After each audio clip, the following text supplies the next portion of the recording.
Good morning, Wellspring.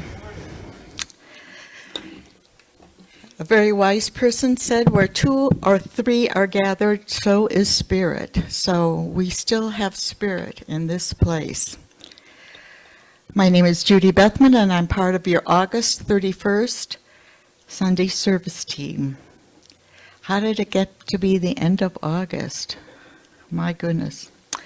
All right, we have a few opportunities, as Shirley Angelov calls them.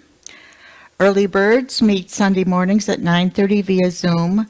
The link is on the weekly email and on the website. Our speaker for today is Reverend Randy Granger. Upcoming speakers for September. On the 7th is Reverend Kamatara. On the 14th is Reverend Sandy. On the 21st is Dr. Edward. And on the 30th is Donna Stryker. So we have in the lineup quality people. Our Thursday evening group continues to meet here at 7 o'clock in the social hall and or on Zoom. They are doing several things from Gaia TV, and they seem to enjoy it very much. So please, out there in Zoom land, join us if you can. The September, October, I'll be like Vanna White, Science of Mind is available in the bookstore. It is a 2-month copy, and the price is $6. And our prayer team remains ready to serve and support you. You may submit your request via our webpage or give it to Edward. Our prayer team meets virtually on Tuesday afternoons at 4:15 to pray with you. You may consider sitting in your quiet space during that time. We know we are one in spirit, and the energy of prayer knows no limits.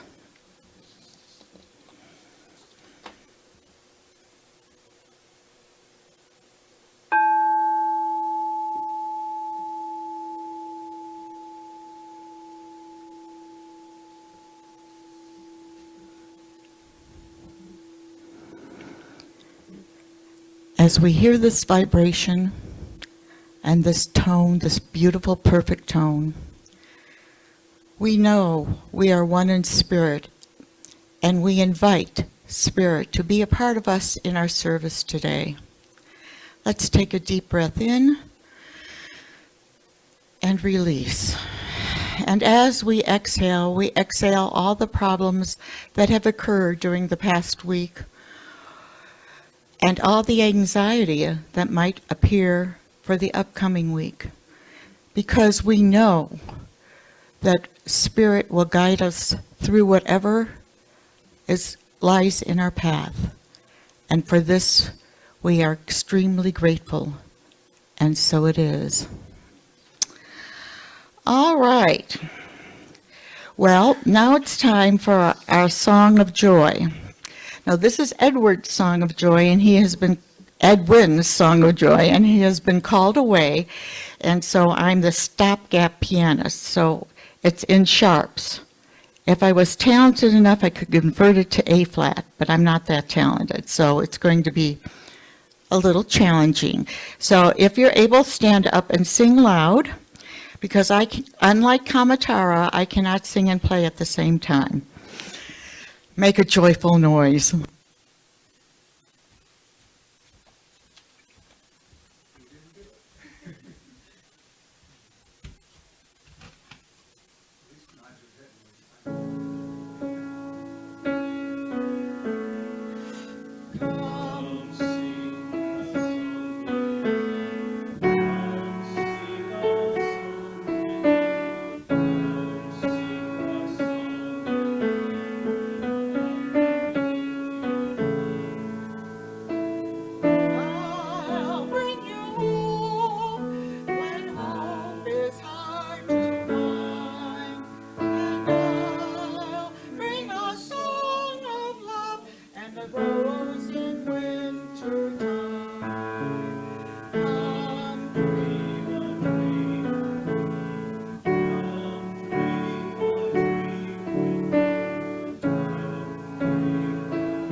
right.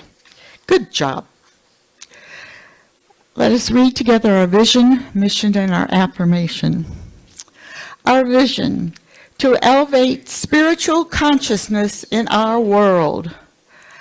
Our mission: to support individual spiritual quests through study, through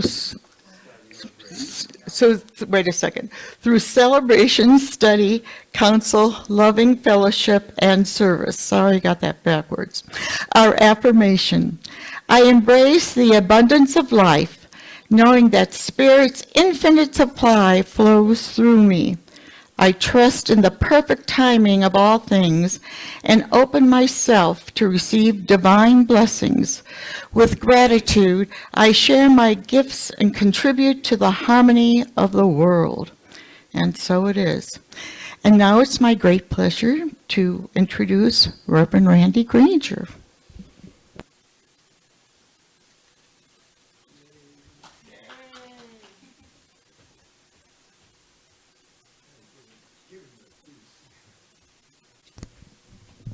Good morning.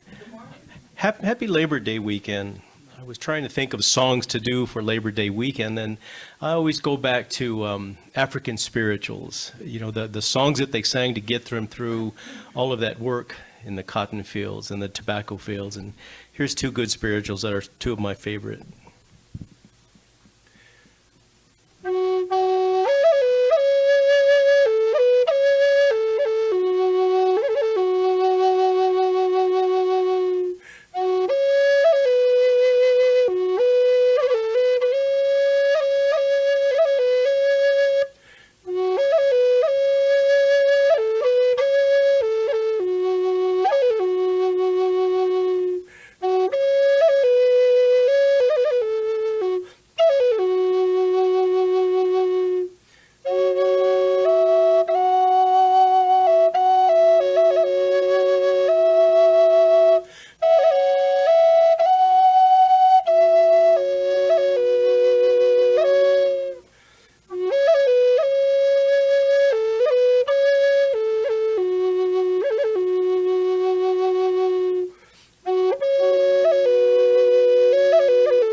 Thank you, Randy. That was lovely.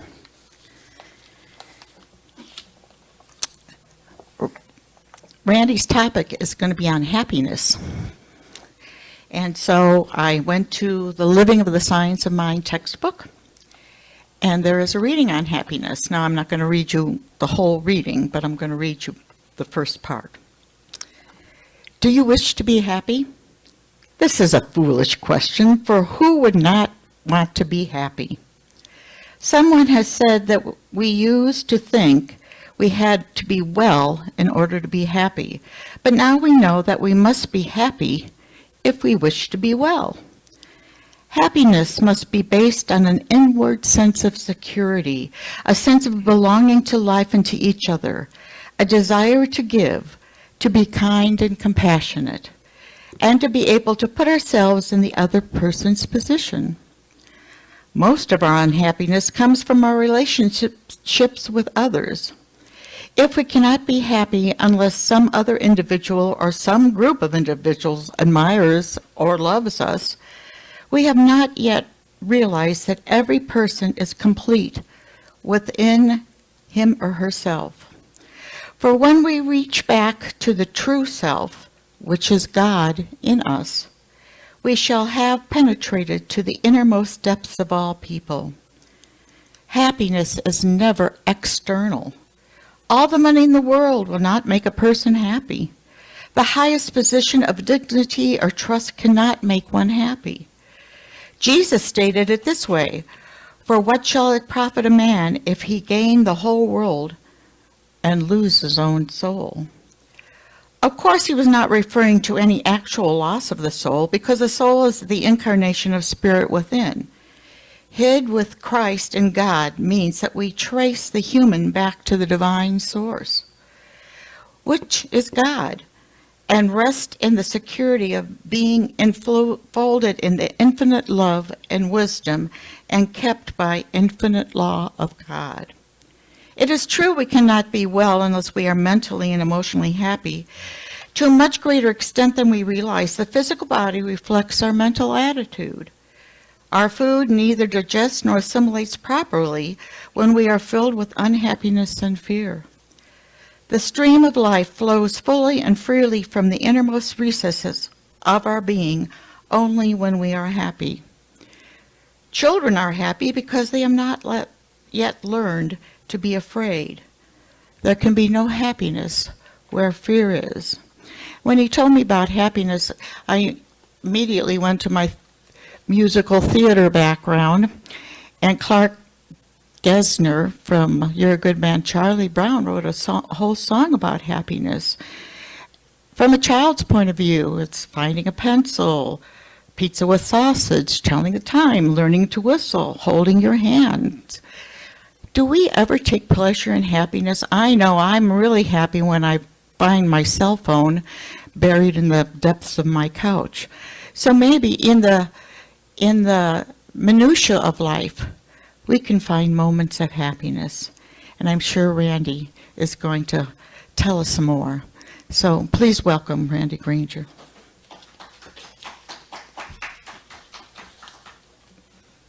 You can come up here or stay there, okay.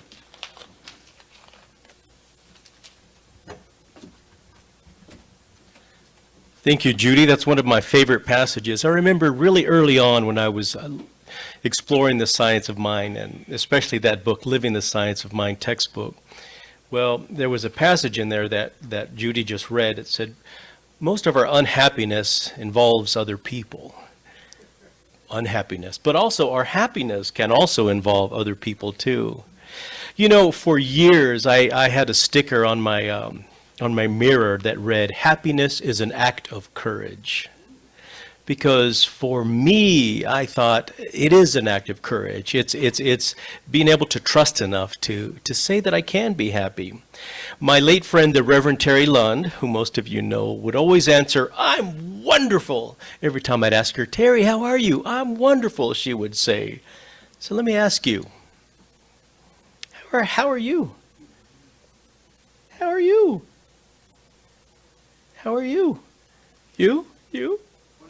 Wonderful. I was looking for wonderful. I guess we're not quite there yet. There you go. I love it. So, are you happy? Boy, that's a loaded word. How does that question make you feel when I ask, are you happy? Where do you feel it in your body? Are you happy? Where do you feel it? That's an important thing to pay attention to. My mother, who recently celebrated a birthday this week, she's a Leo, boy, that's for sure. Sometimes she asks me in her text messages, she just out of nowhere, and I'm so grateful that she can text now. I can't tell you. It just makes me so happy. She can't do a bank card yet, but she can text. She asked me, "Are you happy?" And of course, anxiety. Okay, is that a trick question? Is she asking if she's a good mom or a parent? Why, she heard something? So, boy, it sends me spinning.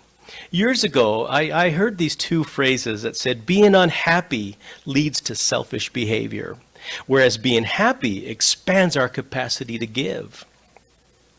The idea that happiness might actually be an antidote to selfishness, that's a new idea for a lot of people, I think, especially when that happiness, is shared and given away. But I grew up thinking that happiness or unhappiness were reactions to events. For instance, X happened, or find some sausage on a pizza. You're happy, and then or you're unhappy based on what happened to you. There's obviously some truth to that. But what I did not learn and know at that time was that happiness can also be an independent state of mind, not related to anything else. One that is natural to us, natural to our spiritual selves. And that when we're tuned into that state of mind, something kind-hearted opens up in us. The happiness then has an opportunity to take a deeper root, so to speak. And then something miraculous happens. It expands beyond our own life into a world that we cannot even imagine. Through spiritual study, I learned that whatever is going on in the world or in my life, that at the center of my being remains a presence and awareness, a calm, creative, encouraged, and a compassionate awareness. And this presence within is both the source of life and also the source of happiness and my joy. And knowing this has helped me deal with loss, with grief, with disappointment, unexpected and unwanted changes, just knowing that. I read in a book written by Elizabeth Kubler-Ross and co-written by David Kessler, who's a really great figure as far as grief and loss goes. And the title of the book is called Life Lessons. And here's what it said. Happy people are the least self-absorbed and the least self-centered among us. They often volunteer their time. They provide services and are kinder and more loving, forgiving, and caring than their unhappy counterparts. I know I'm describing everyone in this room. Happiness expands our capacity to give. Happiness expands us by its own nature, by its own power. It just has to.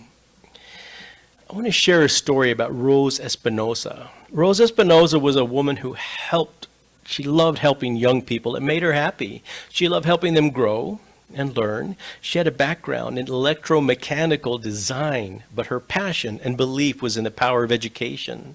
What made her truly happy was to make a difference in young lives. And in the 1990s, she and her family relocated and moved to their new home in Brea, California, where she became disheartened because she saw the presence of gang activity and vandalism and intimidation in her neighborhood. But instead of packing up and moving, she decided to tune into her passion and let the joy of that passion lead her.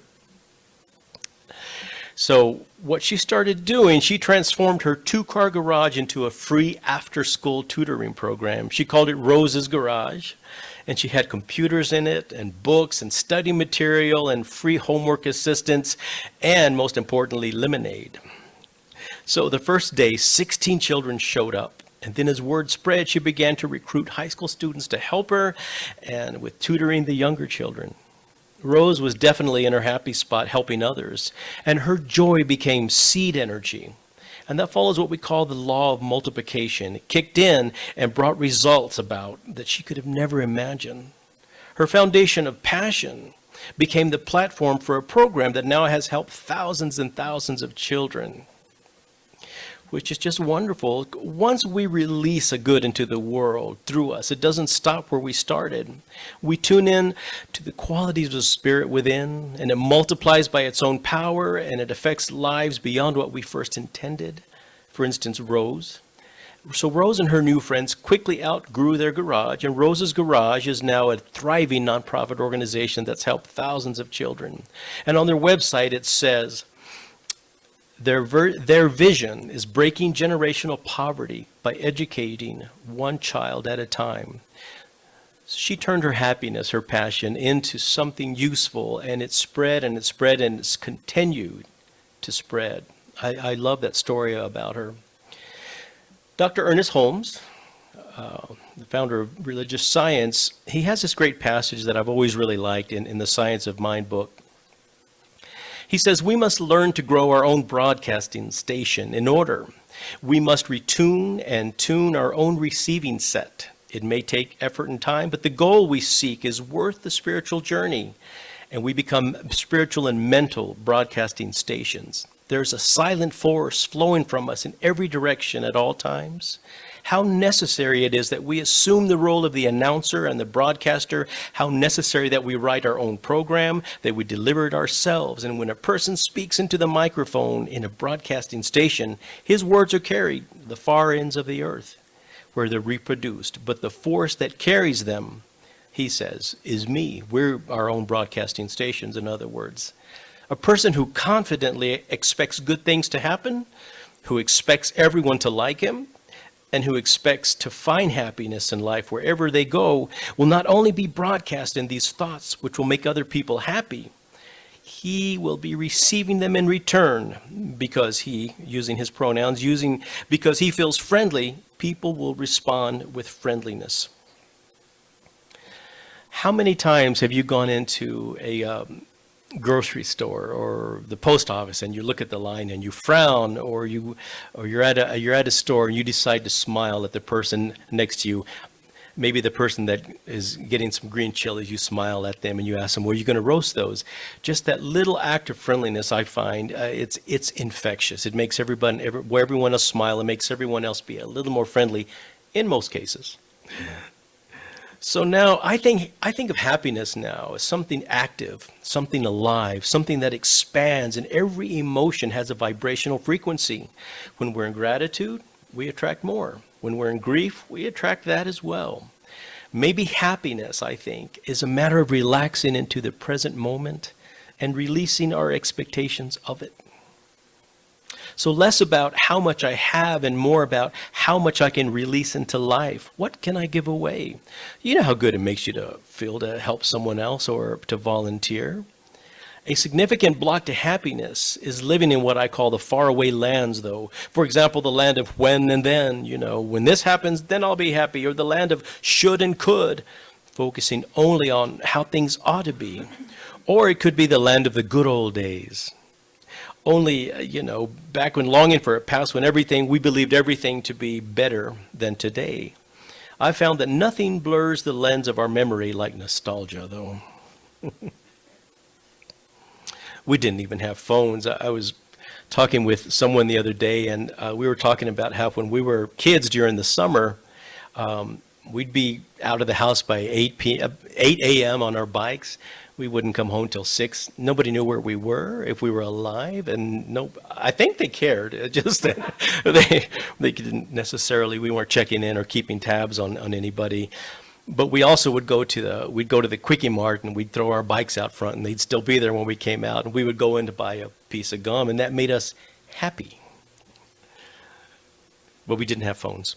Okay, here's 5 research-based practices to nurture happiness that I came across in studying this. Number 1, practice micro acts of joy daily. There's a project called the Big Joy Project. It's a collaboration between UCSF and UC Berkeley. It involves over 17,000 people in over 170 countries around the world, and it found that these small acts, daily acts, such as doing something nice, or pausing to be appreciative, these acts can be measured to show that they increase well-being during stressful times. So, there's your number 1 assignment, micro acts of joy. Number 2, practice being present. John Kabat-Zinn, one of my favorite mindfulness teachers, he's known for his work, and especially with meditation. He's got a beautiful phrase that describes his practice. He calls falling awake. And this is what it looks, to savor life from moment to moment with full awareness. Maybe it's noticing a child's joy, or enjoying a cup of tea, or noticing the light on the Oregon mountains. Whatever it is, it means to stop being on autopilot, and fall awake. One of the things that I do, I quit watching the news some years ago. So now I go to this app called Pluto TV. It's free. And I watch I Love Lucy episodes. Nothing gets me laughing quicker than her vitamin. I can't even say it. What? There you go. You know, and it makes me happy. It brings me joy, and I find that shifts my mood immediately, and then everything seems a little brighter and a little easier. And it's not being in denial, but it's choosing where to put our focus and our energy and our appreciation towards. Number 3, practice engaging in meaningful activities. It's been found to be very powerful, like volunteering, learning something new, or connecting with causes or your congregation, causes that matter, because research shows that these acts of engagement, especially tied to your personal values, are very beneficial to your well-being, to your resiliency, to your optimism. Cultural events like concerts and theaters, going to museums, which I try to do as much as I can, going to worship service, these are all meaningful as well as soul nourishing. One of the things that I do for about 20 years now, I've been a volunteer at hospice, where I go and play music. Nothing gives me a better sense of appreciation of my situation than being with someone in the last legs of their life. And any of you can do any of that at any given time. Being a volunteer at a place like hospice or at a retirement home, you can do things like simply talk to people, you can read to people, you can help them write letters to people, all kinds of ways that you can be a part of that. Number 4, practice expressing creativity. So whether you paint or you write or you cook or you garden, you don't have to be any good at any of those. You really don't. Whatever it is, creative expression is the natural outflow of your spiritual energy. When you tune into it and give it away, you become restored. You really do. You become activated. You become opened up. There's a study. I love studies. Over 7,000 people in the UK, adults, show that involvement in the arts, whether or not they're good or bad at them, just as they did it. Crafts, just that they did something. Creativity, the act of creating something, is associated with greater happiness, greater life satisfaction, and increased optimism. Wow.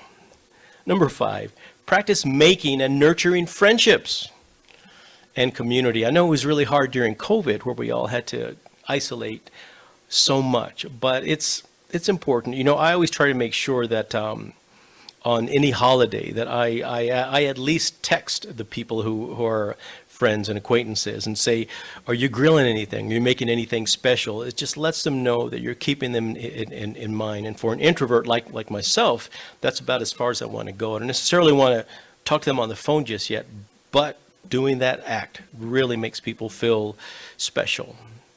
So there's a study that's been going on since 1938. It's a Harvard study of adult development. And it shows very clearly that close relationships are both a strong predictor of happiness and health, and also a resilience building act. So relationship, the feeling of belonging and connecting, it's so important. Each of these practices can become what's called a seed of happiness, and then under the law of multiplication, grow into something greater connections, into kindness, into a shared well-being. If you want to go the extra mile, now I'm going to give you some ideas that are really difficult, but one of them is to practice gratitude, practice generosity. You can do that. Practice smiling. There's actually research for every one of these. Even though spiritual communities like ours, we've known about them for a really long time. Scientists are just catching up. Each one of these is a small seed with an oversized harvest. When the Dalai Lama came to Madison Square Garden to teach on the Tibetan wheel of time, well, it was some of the highest Vajrayana practices, complete with complex and specific rituals. Sand mandalas were painted, and an elegant throne was set up and covered with carpets and silk brocade. After the crowd of thousands was seated, an assembly of colorful lamas and monks in their robes intoned the beautiful overtones, singing and the sacred chants, Tibetan bells, and cymbals and those amazing great mountain horns. It was quite a pageant. And if you've ever watched them create sand mandalas, anyone here? Then the art that they put into it, the intention and the thoughtfulness is just really something to watch. And once they're done with it, they go to the nearest river or lake to release it back. And it's such a beautiful process. I saw them, I think it was in Lawrence, Kansas, where I was able to spend a few hours with them. Anyway, when the Dalai Lama came to speak on the Tibetan Wheel of Time, it was high ceremony, high ritual. You don't get any higher than that. Very sacred. Everybody was very solemn and very regimented and very quiet and sacred. So the Dalai Lama walked down to the carpet to sit at the throne. And organizers had placed these mattresses at the top covered by silk so that when he sat on the throne, he'd be really comfortable. So here comes the Dalai Lama with his attendants, and he has all his robes, and he lifts it up, and he sits down on the seat, and it bounced.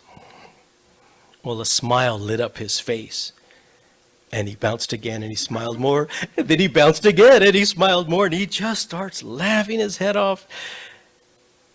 So before offering the highest teachings on the sacred wheel of time and the creation of the world, His Holiness, the Dalai Lama, bounced up and down as happily as a child. And so it is. Thank you.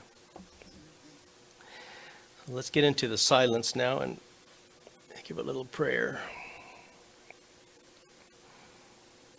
So just notice the breath coming in and hold it. And then exhale. Be aware that life happens in between those breaths. We're all one breath away from life and from death. So with a sense of gratitude, just let your heart fill up by remembering or thinking or bringing to mind someone that makes you happy. It could be an animal, could be a human, gone or here, alive. Someone that makes you happy. Try to visualize the last time that you felt genuinely happy and smiled naturally.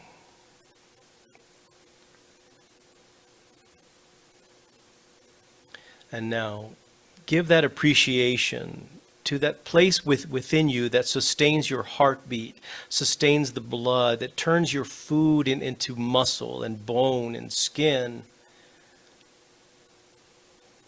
And let that feeling of appreciation in your heart glow and grow and expand to this room and over this city, all the way to the Oregon Mountains and beyond, and the river and beyond, over this beautiful state of New Mexico, over the country, over our beautiful planet. And know that there is something within you that has always been happy, never been sad, never been fearful, always been happy, always been excited, always been in joy. And let that sustain you and carry you through today, through this weekend. As we go places and we see people working on Labor Day, so they can provide services for us. And so much to be appreciative of, so much to be happy about.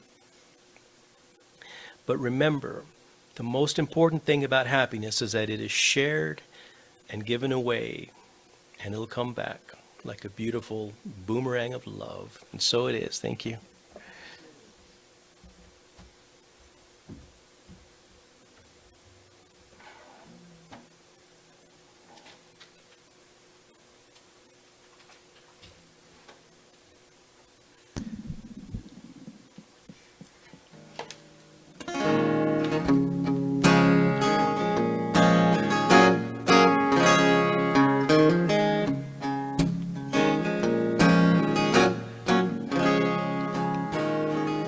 Well, I didn't hear it, so I started to doubt you.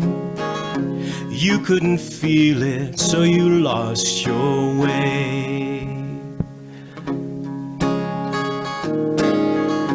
We'll never find it if we don't get it out there.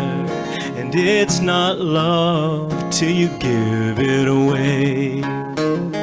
It's not love till you give it away.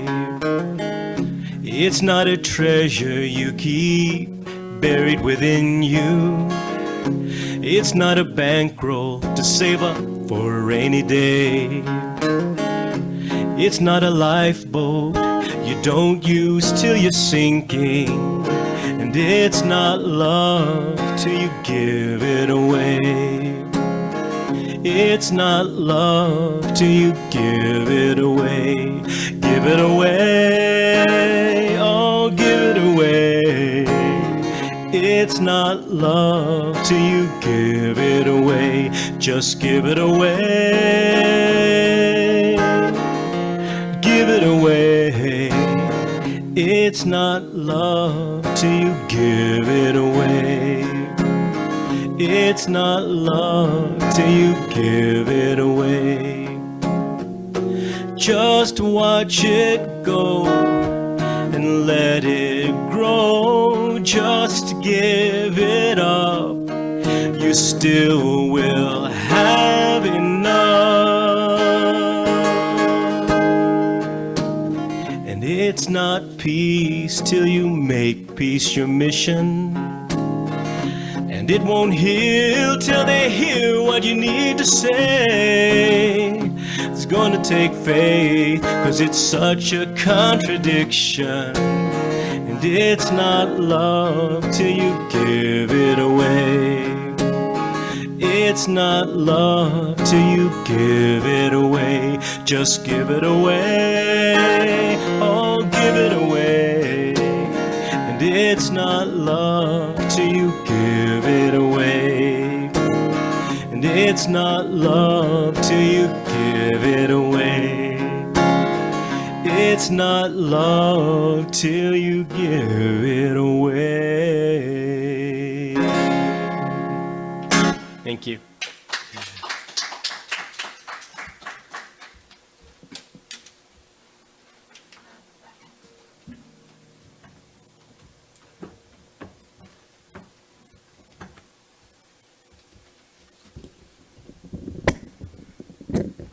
Thank you so much, Randy, for the message and for the gift of music. Should we give him another round of applause? One thing Randy didn't say, it was, if you're happy in your heart, it shows up in your face, and it makes you look younger. Okay, it's time for our offering. Judy, do you want to come up and take the offering? No, okay. Okay.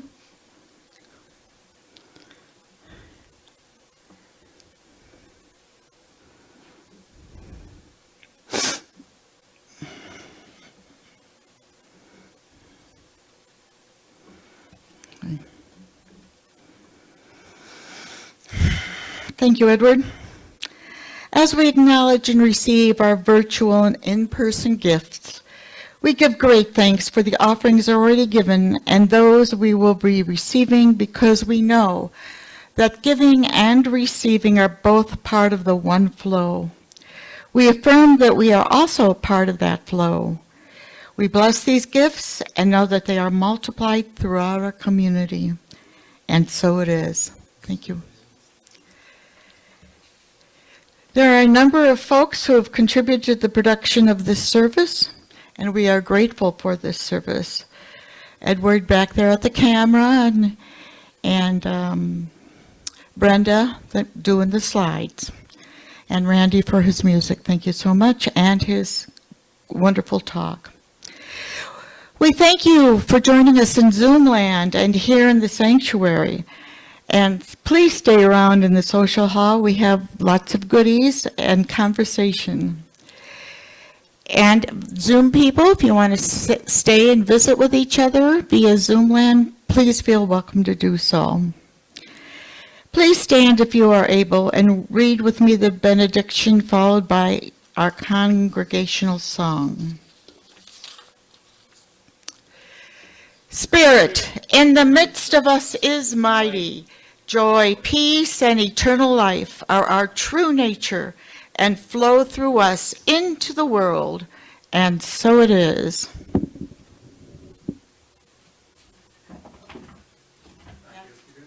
Have to get my music.